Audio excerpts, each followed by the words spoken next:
Hello friends, எல்லாருக்கும் வணக்கம். So இப்போ இந்த லாவண்யா அந்த மூதேவிக்கு நான் கடன் வாங்கி கொடுத்தேன் இல்லையா, அதுங்க என்னுடைய காசு எல்லாத்தையும் ஆட்டையை போட்டுட்டு அதுங்களும் உருப்படாமல் எங்கேயோ ஆப்ஸ்காண்ட் ஆகிட்டு தலைமறைவாக வாடுதுங்க. அதுங்க குடும்பம் அதுங்கெல்லாம் வக்கனையாக தான் இருக்குதுங்க. நான் இன்றைக்கி கெட்டு குட்டிச்சு வர போய்கிட்டே இருக்கேன். ஸோ எஸ்பிஐ கிரெடிட் கார்ட்லேயும் நான் அதுக்கு லோன் போட்டு கொடுத்தேன். அது பத்தாதுன்னு இப்போ கடைசியில் ரொட்டேஷன் பண்ணுறதுக்கும் நான் அதில் காசு எடுத்தேன். இப்போ அது பார்த்திங்கன்னா 2,16,000 ரூபாய் கிட்ட அவுட்ஸ்டாண்டிங் இருக்குது. அதுக்கு அவங்க வட்டியெல்லாம் சேர்த்து 2,30,000 ரூபாய் மேலே போட்டு வச்சுருக்காங்க. இப்போ அதுக்கு பார்த்திங்கன்னா ஃபோன் பண்ணி போரூரில் இருக்க அந்த எஸ்பிஐ கார்ட்ஸ் அந்த டீமில் இருக்கவங்க கால் மேலே கால் பண்ணி எனக்கு செட்டில்மெண்ட்டை நானும் ரெக்வெஸ்ட் பண்ணேன். அவங்களும் பார்த்திங்கன்னா கடைசி எனக்கு ரெடி பண்ணி கொடுத்தாங்க.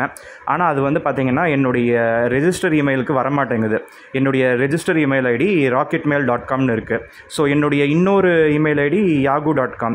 அவர் 10 தடவை அனுப்பிட்டாராம்மா, எனக்கு வரல. நான் ஸ்பேமும் 10-20 டைம் நான் ரெஃப்ரெஷ் பண்ணி பார்த்துட்டேன், அதுலேயும் வரல. ஸோ அதுக்கப்புறம் இன்றைக்கி கால் பண்ணி உடனுக்குடன் நீங்கள் வேறு ஏதாவது ஜிமெயில் அக்கௌண்ட் புதுசாக க்ரியேட் பண்ணி கொடுங்கன்னு சொல்லி கேட்டார். சார் என்ன சார் சொல்கிறீங்க, என்னுடைய ரெஜிஸ்டர் இமெயிலில் வந்தால் தான் எனக்கு சேஃப்டின்னு சொன்னேன். அதெல்லாம் ஒன்றும் பிரச்சனை இல்லைப்பா, உனக்கு எஸ்பிஐயில் வந்து தான் டைரெக்டாக வரும், ப்ராப்ளம் இல்லை, பார்த்து நீங்கள் கட்டிட்டா கரெக்டாக இருக்கும் அப்படின்னு சொல்லிட்டு சொன்னார். நான் இப்போ சொன்னேன் என்னுடைய காலேஜில் நான் யூஸ் பண்ண இமெயில் ஐடி இருக்குது, அது ஜிமெயில் தான், அது ஆக்டிவாக இருக்கான்னு செக் பண்ணிவிட்டு நான் உங்களுக்கு அனுப்புகிறேன்னு சொன்னேன். அது வாட்ஸ்அப்பில் அந்த இமெயில் ஐடி அனுப்பின அடுத்த 2 நிமிஷமே எனக்கு லெட்டர் அனுப்பி வச்சிருக்காரு. இப்போ இதில் என்ன போட்டிருக்காங்க பாருங்கள். This is in reference to your conversation with our representative regarding the settlement of your SBI card ending with 89 கொடுத்துருக்காங்க. Further to the discussion please find attach settlement letter. So இதில் பார்த்தீங்கன்னா பிடிஎஃப் லெட்டர் இருக்குது, அதை நான் open பண்ணி பார்த்துட்டேன். So please click on accept to confirm your acceptance of the terms of the settlement as mentioned in the letter. So இங்கே accept கொடுக்கணும், அதுதான் important. Kindly note, acceptance to the terms is mandatory and in failing to click on the accept link, the offer will be considered null and void. So இங்கே இந்த accept click பண்ணலன்னா இது settlement letter நமக்கு கிடைச்சும் பிரயோஜனம் இல்லை. So மறுபடியும் பழைய outstanding, அதுக்கு வட்டிக்கு மேலே வட்டி ஆட் ஆகிட்டே இருக்கும். So we look forward your continued patronage, warm regards, SBI regards. This is a system generated email, it doesn't require சிக்னேச்சர்னு சொல்லியிருக்காங்க. ஸோ நான் அந்த செட்டில்மெண்ட் லெட்டர் நான் பார்த்துட்டேன். இப்போ இதை நான் அக்செப்ட் கொடுத்து நான் பார்க்குறேன். ஆனால் எனக்கு எவ்வளோ கொடுத்தாங்க தெரியுமா, கிட்டத்தட்ட ஒரு 45% தான் வெய்வ் ஆஃப். நான் கிட்டத்தட்ட 55% கட்டுற மாதிரி தான் வந்திருக்கு. என்ன பண்ணுறது, ஒன்றும் பண்ணுறதுக்கு இல்லை. பாதிக்கு பாதி கட்ட சொல்கிறாங்க, இல்லைனா அதுக்கும் மேலே கட்ட சொல்கிறாங்க.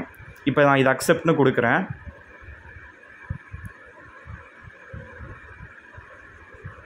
So dear card holder, thank you for accepting the payment plan offered on your SBI credit card. Please ensure to make the payments as per the schedule mentioned on the letter. Failing to do so will render the offer null and void.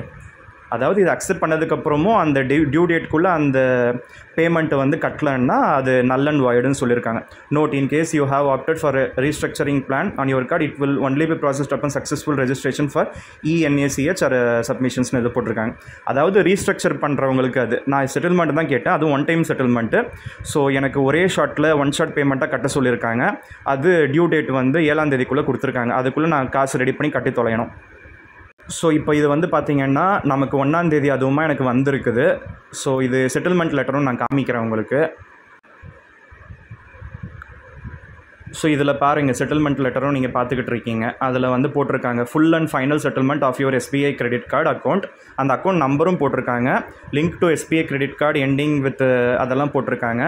So நம்மளோட பேர், அதுக்கப்புறம் அந்த டீட்டெயில்ஸ்லாம் போட்டு considering your request and financial constraints as inform to us, we agree to offer a full and final settlement of the dues for an amount of rupees 1,16,000 சொல்லியிருக்காங்க. அதுவும் 1 இன்ஸ்டால்மெண்ட்டில் பே பண்ணுற மாதிரி சொல்லியிருக்காங்க. இதில் எனக்கு வட்டியோடு சேர்த்து 2,30,000க்கும் மேலே 2,31,000 ரூபாய் இருக்குது. ஸோ கிட்டத்தட்ட பாதிக்கும் மேலே கட்ட வைக்கிறாங்க. ஆனால் அதில் பிரின்சிபல் 2,16,000 ரூபாய் தான் இருக்குது. ஸோ நமக்கு பார்த்திங்கன்னா 1,00,000 ரூபாய் வெய்வ் ஆஃப் பண்ணி 1,16,000 ரூபாய் கட்ட வைக்கிறாங்க. ஸோ இந்த மாதிரி சிம்பிளாக வருது.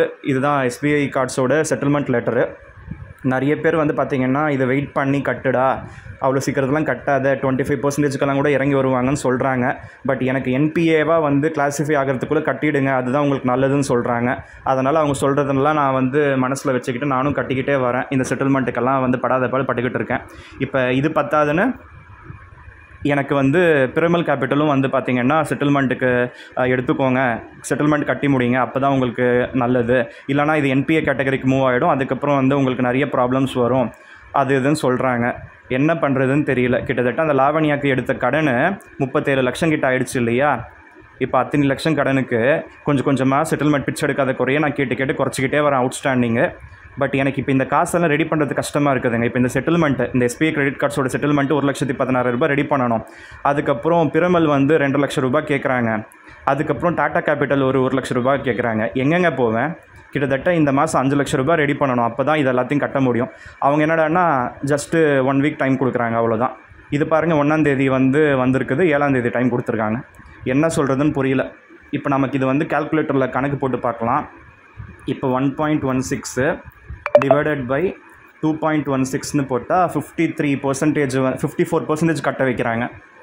அதுவே நமக்கு வந்து அவங்க சொல்கிற மாதிரி இதில் 2,30,030ன்னு போட்டால் அது வட்டியெல்லாம் சேர்த்து 50%. அதாவது அதில் இருக்க அந்த அவுட்ஸ்டாண்டிங்க்கு 50%, நம்ம பிரின்சிபலுக்கு 54%ங்க. இதெல்லாம் அதிகங்க. யாருக்கும் கடனை வாங்கி கொடுத்து அந்த கடனுக்கு இஎம்ஐயும் கட்டி கடைசியாக வந்து செட்டில்மெண்ட்டும் பண்ணிக்கிட்டு இருக்கேன். அந்த காசெல்லாம் அதுங்க ஜம்முன்னு வாங்கி தின்னு போட்டு எங்கே பேண்டுக்கிட்டு உட்காந்துக்கிட்டு இருக்குதுங்கன்னு தெரியலையே. நிஜமாகவே அந்த இத்திஷ் லவடி கபால் தான். ஏங்க, இவ்வளோ காசுக்கு நான் இன்னொரு வீடு வாங்கி போட்டிருந்தா கூட சரி, வீடு இருக்குதுடா, நம்மளும் செட்டில்மெண்ட்டும் பண்ணிவிட்டு நமக்கு லாபம் இருந்திருக்கும். நான் இந்த காசு எதுவுமே எனக்கு உதவலை, எங்கள் அம்மாவுக்கு உதவலை. எங்கள் அம்மாவுக்கு கேன்சர் ட்ரீட்மெண்ட் நான் வந்து ஜிஹெச் கொண்டு போயிட்டு நான் இப்போ அதை பாடுபட்டேன். எல்லா பக்கமும் என்னுடைய கம்ஃபர்ட்டெல்லாம் இழந்துக்கிட்டு யாருக்காகவும் உழைச்சி கொட்டிக்கிட்டு இருக்கேன். தேவையா எனக்கு இதெல்லாம்? கிட்டத்தட்ட இந்த லாவண்யாக்காக இந்த வருஷம் ஜான்வரியிலேருந்து இது வரையும் கிட்டத்தட்ட 15 லட்சம் ரூபாய், இப்போ இது கணக்கு சேர்த்தா கூட கிட்டத்தட்ட 18 லட்சம் ரூபாய்க்கு மேலே நான் அவங்களுக்கு இஎம்ஐ கட்டினது போக செட்டில்மெண்ட்டுக்கெல்லாம் கட்டிக்கிட்டு வரேன். யாரு காசுங்க? இந்த 18 லட்சம் என் கையில் வச்சுருந்தா ராஜ வாழ்க்கை வாழலாம். கரெக்டு தானே? அந்த செனியமுக்கு வந்து கடனை வாங்கி கொடுத்து அந்த கடனுக்கு நான் கட்டிக்கிட்டு இருக்கேன். அது எங்கேயோ வக்கனையாக இருக்குது. மூதேவி 30ஆம் தேதி ஜூன் மாதம்குள்ளே கொடுக்குறேன்னு சொன்ன நாய் சொன்ன மாதிரி நடந்துக்கணும். நல்ல பொம்பளையாக இருந்தால் நடந்துப்பா. எங்கள் வீட்டு அக்கத்து பக்கத்து செனியனுங்களால் மைண்டெல்லாம் டிஸ்டர்ப் ஆகி கண்ட நாய்க்கு உதவி பண்ணி உபத்திரத்தில் மாட்டிக்கிட்டு இருக்கேன். இன்றைக்கி அவளுங்க பாருங்கள், நல்லா இருக்காளுங்க. பார்க்குறதுக்கு வந்து எலும்பு கூட்டுக்கு புடவை கட்டின மாதிரி நைட்டு போட்ட மாதிரி இருக்குது. அது வக்கனையாக வந்து ஊர் மெஞ்சிக்கிட்டு தான் தெரியுதுங்க நல்லா. அதுதான் சொல்கிறேன், நம்மள நல்லா இருந்தாலும் நம்மளை பார்த்து கண்ணு வைக்குங்க, நம்ம நல்லா இல்லைனாலும் நம்மளை பார்த்து பேசி சிரிக்குங்க. வாழ்ந்தாலும் ஏசும் தாழ்ந்தாலும் ஏசும் பொல்லாத உலகமடான்னு பாடி வச்சுருக்காங்க அந்த காலத்தில். சும்மாவா? ஒரே தலைவலியாக இருக்குது. எந்த சனியன்களாலேயோ எந்த சனியன்களுக்கோ உதவி பண்ணி எனக்கு வந்து யாரும் வந்து ஒரு துப்பும் வந்து இல்லை. எனக்கு நான் ஆசைப்பட்ட பொண்ணும் வந்து என் கையை விட்டு போயிடுச்சு. அது யாரோ வந்து கல்யாணம் பண்ணியிருக்குது. அந்த ஆளும் வந்து லம்பாடி மாதிரி இருக்கான். அந்தளவுக்கு நல்லா கூட இல்லை. மேபி கொஞ்சம் உட்காந்து பார்த்து ரசிச்சுப்பாங்க போல். நல்லா இருக்குமா என்னன்னு தெரியல. கெட்டு தொலையுதுங்க. என் காசையாவது திருப்பி கொடுத்தாலும் பரவாயில்ல. எனக்கு என் காசு வட்டியோடு சேர்ந்து திருப்பி கொடுத்தே ஆகணும். அந்த சனியை வந்து என் உயிரை வாங்கிடுச்சு. எங்கள் அம்மா உயிரை வாங்கிடுச்சு. இவ்வளோ கஷ்டப்பட்டதுக்கு அந்த காசு என்றைக்காக இருந்தாலும் திருப்பி வரணும்.